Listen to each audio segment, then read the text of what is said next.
జయ శ్రీమన్నారాయణ. మహాకవి బొమ్మరా పోతనామాత ప్రణీత శ్రీ మహాభాగవతము దశమ స్కందము. ధ్యాన శ్లోకము. మూకం కరోతి వాచాలం పంగుం లంఘయతే గిరిం యత్కృపాతమహం వందే పరమానంద మాధవం. ఒకనాడు శ్రీరాముడనే గోపాలకుడు బలరామకృష్ణులతో ఇలా అన్నాడు: మిత్రులారా, ఇచ్చటికి దూరంగా ఒక తాటి తోపు ఉంది. తాటి చెట్ల నుండి అక్కడ ఎన్నో తాటి పండ్లు రాసులు రాసులుగా రాలుతూ ఉంటాయి. అయితే దానిలో దేనికుడనే రాక్షసుడు ఉండటం చేత ఎంతో ధైర్యశాలురు కూడా అచ్చటికి పోవడానికి భయపడతారు. మహాబలవంతుడైన దేనికాసూరుడు గాడిద రూపంలో ఉంటాడు. వాడితో పాటు సమాన బలం కల వాడి బంధువులు మనుష్యులు కనిపిస్తే పట్టుకొని తింటూ ఉంటారు. కానీ అక్కడ తాటిపళ్ళు మాత్రం మంచి సువాసనతో లెక్క పెట్టలేనంతగా ఉంటాయి. ఆ ఫలాల పరిమళం గాలికి వ్యాపిస్తూ మా మనస్సులను ఆ పండ్లున్న చోటికి తీసుకొని పోతుంది. ఆ పండ్లు తినాలని మాకు కోరికగా ఉంది. మీరు బలవంతులు కనుక ఆ రాక్షసుని చంపి మమ్ము ఆ పండ్లను తినేటట్లు చేయండి అని ఇలా అడిగిన శ్రీరాముని మాటలను విని బలరామకృష్ణులు చిరునవ్వుతో అంగీకరించారు. వారితో కలిసి మిక్కిలి ఉన్నతమైన తాటి తోపులోకి వెళ్ళారు. బలరాముడు తొందరగా ఆ తాటి తోపులో ప్రవేశించి మదించిన ఏనుగు వలె ఆ తాటి చెట్లను కదిలిస్తూ ముగ్గిన తాటి పండ్లను భూమి మీద రాల్చసాగాడు. ఆ విధంగా పండ్లు రాలుతున్న చప్పుడు వినగానే ఉలిక్కిపడి గాడిద రూపంలో ఉన్న దేనికాసురుడు శత్రువులను మర్దించాలనే కుతూహలంతో బయలుదేరాడు. దేనికాసురుడి కాళ్ళ త్రొక్కిళ్ళ చేత తాటి చెట్లతో పాటుగా అక్కడి భూమి అంతా కంపిస్తుంది. పళ్ళు పటపటా కొరుకుతూ కత్తిరించిన చెవులను ఎక్కించుకొని తోకను భయంకరంగా ఆడిస్తూ మిక్కిలి అహంకారంతో వచ్చాడు. వచ్చి రాగానే గోప బాలకులంతా భయపడేటట్లు వెనక్కు తిరిగి శౌర్యం అతిశయింపగా బలరాముని వక్షస్థలాన్ని బలంగా తన్నాడు. ఆ రాక్షసుడు అంతటితో ఊరుకోక బలరాముణ్ణి కరవబోగా బలరాముడు కరవడానికి అవకాశం ఇవ్వలేదు. దానితో మునుపటి వలనే తన్నబోయి అందులకు శక్తి చాలక నేలను తన్నసాగాడు. అప్పుడు బలరాముడు అధిక కోపంతో దేనికాసురుని 4 కాళ్ళను ఒక చేత్తో పట్టుకొని గిరగిరా తిప్పుతూ మరొక చేతితో చరిచి చంపేశాడు. పిమ్మట ఆ దేనికాసురుని నిర్జీవ దేహాన్ని బలరాముడు ఒక తాటి చెట్టుకేసి విసిరివేశాడు. దాని తాకుడుకు ఆ చెట్టు విరిగి మరొక తాటి చెట్టుపై పడింది. ఇలా ఎన్నో చెట్టు మీద చెట్టు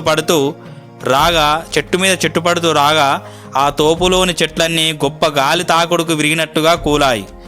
నూలు నుండి వస్త్రము జనించినట్లుగా ఏ పరమాత్మ నుండి ప్రపంచమంతా పుడుతూ ఉన్నదో అటువంటి అనంతుని చేత సామాన్యుడైన ఒక అసురుడు చావటం వింత కాదు. అయితే వాడు చావడం చూసిన వాని బంధువులందరూ గాడిద రూపాలతో బలరామకృష్ణులపై పడ్డారు. ఆ బలరామకృష్ణులు తమపైకి వచ్చిన బలవంతులైన రాక్షస గాడిదలను వెనుక కాళ్ళు పట్టి తాడు చెట్ల కొనలకు తాకునట్లుగా ఎగరవేసి చంపారు. ఆ యుద్ధంలో తునకలై పడిన తాటి చెట్ల చేతను రాక్షస దేహముల చేతను ఆవరింపబడినదైన ఆ భూప్రదేశమంతా మేఘముల బారుల చేత ఆవరింపబడిన ఆకాశంలా ఉంది.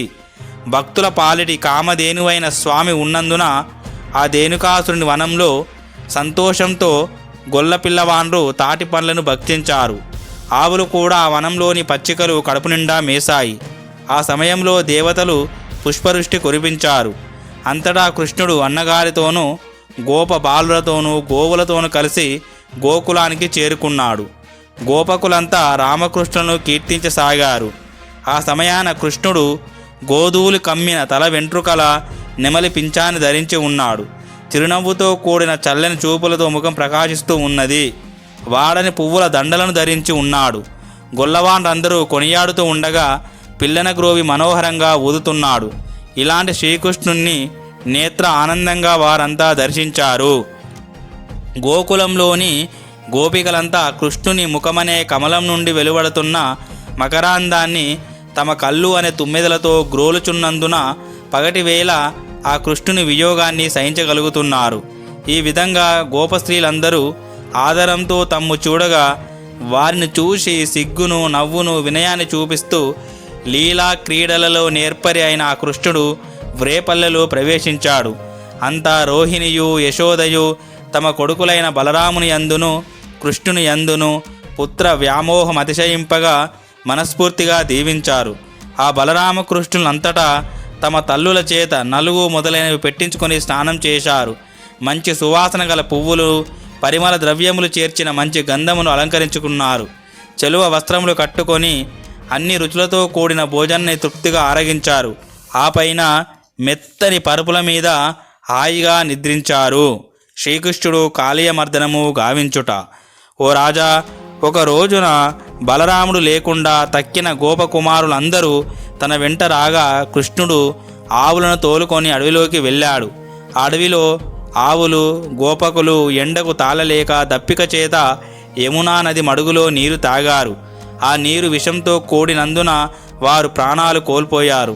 అంతటా కృష్ణుడు తన అమృతమయ చూపులను వారి మీద ప్రసరింపజేసి వారలను మరలా బ్రతికించాడు. అప్పుడు కృష్ణుని కృపచేత తాము బ్రతికామని తెలుసుకొని వారంతా సంతోషిస్తూ తిరిగి వెళ్ళారు. ఓ రాజా, కాళీయుడనే సర్పం చేత ఆ కాళింది నదిలోని నీరు విషతుల్యంగా మారుతుంది.